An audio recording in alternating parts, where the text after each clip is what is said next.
Sir next పాకిస్తాన్కు సంబంధించిన topic గురించి మాట్లాడదాం. ఇప్పుడు అప్పు లేకపోతే పూట గడవని సిచ్యువేషన్ పాకిస్తాన్ది.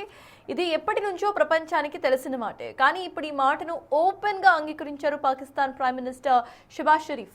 ఓ మీటింగ్లో పాల్గొన్న షరీఫ్ తాను పాక్ సిడిఎస్ ఆసిమ్ మునీర్ కలిసి అప్పు కోసం అన్ని దేశాలు తిరిగామంటూ స్టేట్మెంట్ ఇచ్చారు. ఆయన ఉన్నట్టుండి ఈ విషయాన్ని అసలు ఎందుకు బయట చెప్పారు అనేది ఇప్పుడు చర్చనీయాంశంగా మారింది. దీని గురించి మాట్లాడదాం సార్. ఆయన క్లియర్గా కూడా స్టేట్మెంట్ పాస్ చేశారు. అప్పు కోసం వెళ్ళినప్పుడు ఖచ్చితంగా కూడా తల దించుకొని అప్పు అడగాలి అని. So he felt ashamed of it అనేది చాలా క్లియర్గా అర్థమవుతోంది ఆయన వ్యాఖ్యల్లో. సో ఆయన మీటింగ్ బహిర్గతంగా తన దేశానికి సంబంధించి అయినటువంటి కమెంట్స్ చేయడం ఎలా చూడాలి?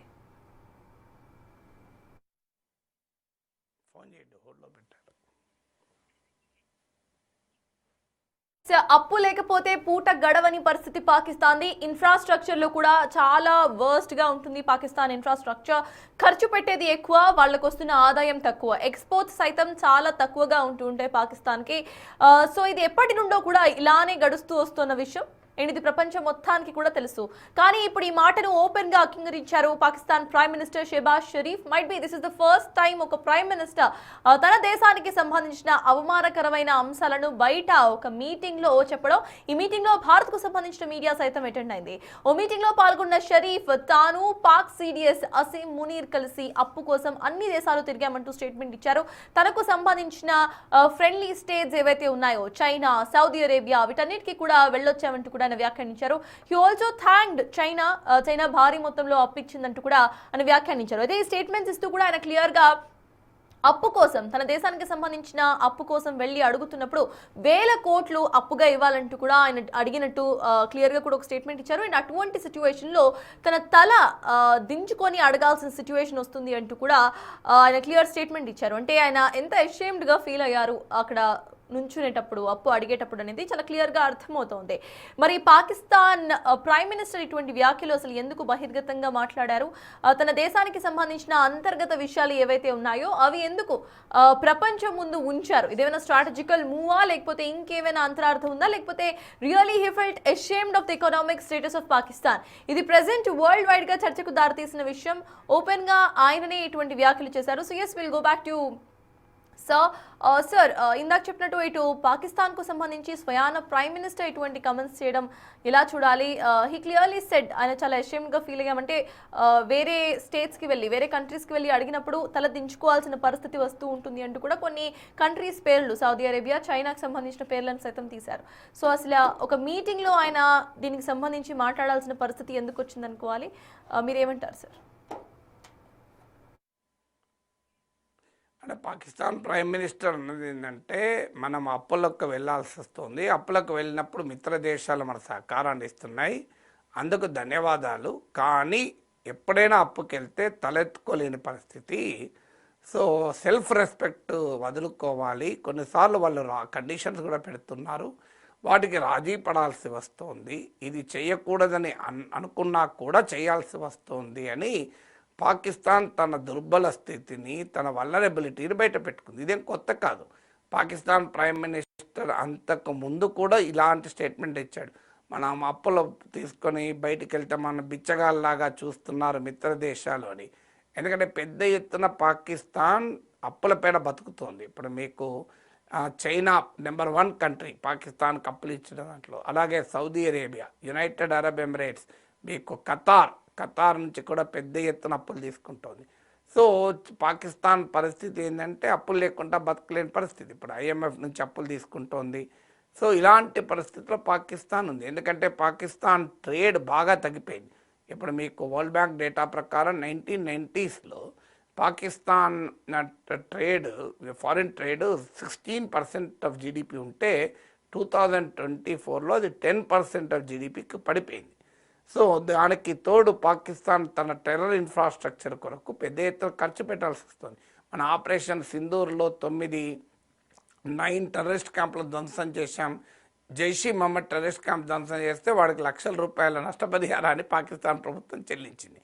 దీనికి తోడు మనం ఇండస్ వాటర్ ట్రీటీని అబయన్స్లో పెట్టాం. దాంతో పాకిస్తాన్ అగ్రికల్చరల్ ఎకానమీ దెబ్బతింది. పాకిస్తాన్ నేషనల్ ఇన్కంలో నియర్లీ 24% వరకు అగ్రికల్చర్ వస్తాయి. మన ఎకానమీలో 14%. సో అందువల్ల దాంతో పాకిస్తాన్ అగ్రికల్చర్ ఎకానమీ కూడా దెబ్బతింది. ఇప్పుడు ఇండియా యూరోప్ మధ్య కుదిరిన ట్రేడ్ డీల్ వల్ల పాకిస్తాన్ ఎక్స్పోర్ట్స్ దెబ్బతింటాయి. పాకిస్తాన్ ఎక్స్పోర్ట్స్లో ప్రధానమైనది టెక్స్టైల్స్, మీకు అపరెల్స్ అంటే దుస్తులు, వస్త్రాలు. మీకు ఉదాహరణకు యూరోపియన్ యూనియన్కు ప్రతి ఏటా $9 బిలియన్ మీకు పాకిస్తాన్ ఎక్స్పోర్ట్ చేస్తే అందులో $7 బిలియన్ టెక్స్టైల్స్ అండ్ అపరెల్సే. ఇప్పటి వరకు పాకిస్తాన్ కొన్ని అడ్వాంటేజ్ అంటే యూరోప్లో generalise system of preferences GSP+ అనే ఒక వ్యవస్థ కింద పాకిస్తాన్ ఎక్స్పోర్ట్లో 66%కు డ్యూటీ ఫ్రీ యాక్సెస్ ఉంది. అంటే యూరోప్లో ఎలాంటి సుంకాలు లేకుండా వాళ్ళు అమ్ముకోవచ్చు. ఇప్పుడు దానివల్ల పాకిస్తాన్ టెక్స్టైల్స్, అపరెల్స్ పెద్ద అవుతున్నాయి. మన భారత్ యూరోప్కి ఎక్స్పోర్ట్ చేస్తే 12% ట్యాక్స్ కడుతోంది, డ్యూటీ కడుతోంది. ఇప్పుడు ఇండియాకు యూరోప్కు కొద్దిన ట్రేడ్ డీల్ వల్ల ఇండియన్ ఎక్స్పోర్ట్స్ ఏమో 0 డ్యూటీకి వస్తున్నాయి. నెక్స్ట్ ఇయర్ నుంచి పాకిస్తాన్కు GSP స్టేటస్ అయిపోతుంది. మళ్ళీ రెన్యూ చేయకపోతే చెప్పలేం. అందువల్ల పాకిస్తాన్ టెక్స్టైల్ ఎక్స్పోర్ట్స్ అన్నీ దెబ్బతినే అవకాశం ఉంది. సో ఒక అంచనా ప్రకారం అయితే 1 కోటి మంది పాకిస్తాన్లో జాబ్స్ కోల్పోతారండి. ఎందుకంటే ఒక అంచనా ప్రకారం పాకిస్తాన్ టెక్స్టైల్ ఇండస్ట్రీలో 1.5 నుంచి 2.5 కోట్ల మంది పనిచేస్తున్నారు. సో పెద్ద ఎత్తున పాకిస్తాన్ ఎక్స్పర్ట్స్ చెప్తున్నారు. All Pakistan textile manufacturers association president Pakistan ప్రముఖ పత్రిక డాన్కి ఇచ్చిన ఇంటర్వ్యూలో చెప్పాడు. పాకిస్తాన్ మినిస్టర్స్ చెప్తున్నారు India European union trade deal వల్ల పాకిస్తాన్ టెక్స్టైల్ ఎగుమతుల వెన్నెముకే విరిగిపోతుందని. సో అందువల్ల పాకిస్తాన్ ఇది సీరియస్ క్రైసిస్. ఎందుకు మరి మీరు పాకిస్తాన్ జిహాదీ ఫ్యాక్టరీలను తెరుచుకొని ప్రపంచంలో ఉన్న భయంకర తీవ్రవాదులు మసూద్ అజర్, హఫీజ్ సయీద్, దావూద్ ఇబ్రహీం ఇలాంటి వాళ్ళందరినీ ప్రొడ్యూస్ చేస్తే ఇట్లే ఉంటుంది.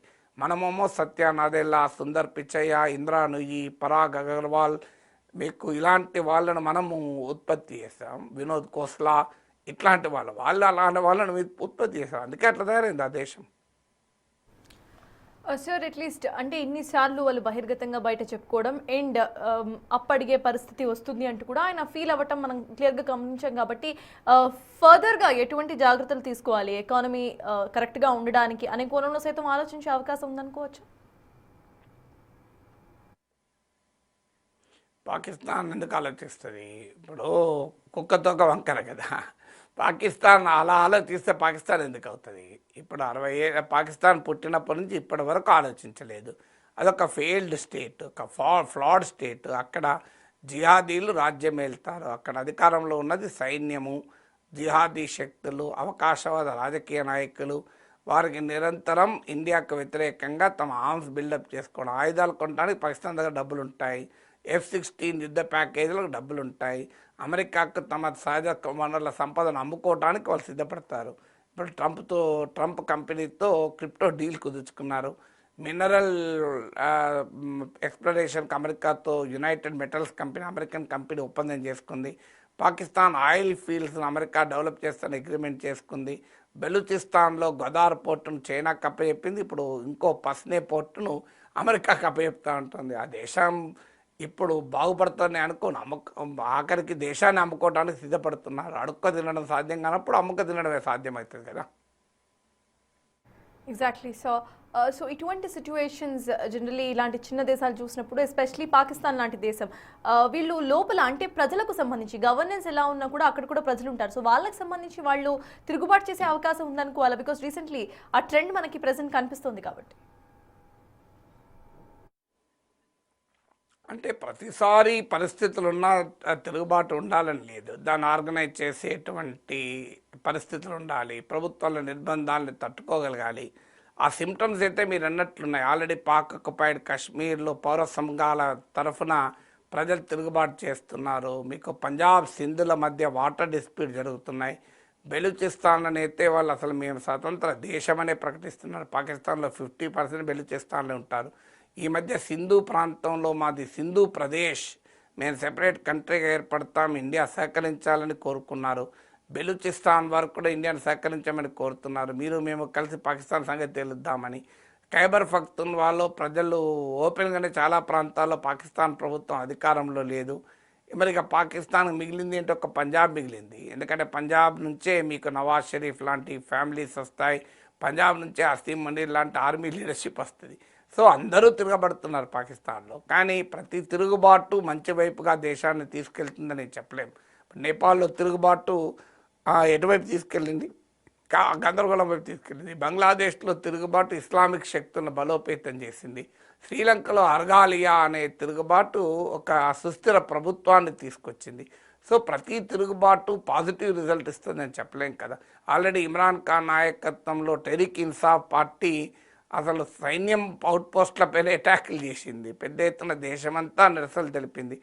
సో పాకిస్తాన్ ఆల్రెడీ రావణ కాస్టులాగా మండుతోంది కదా. కరెక్ట్.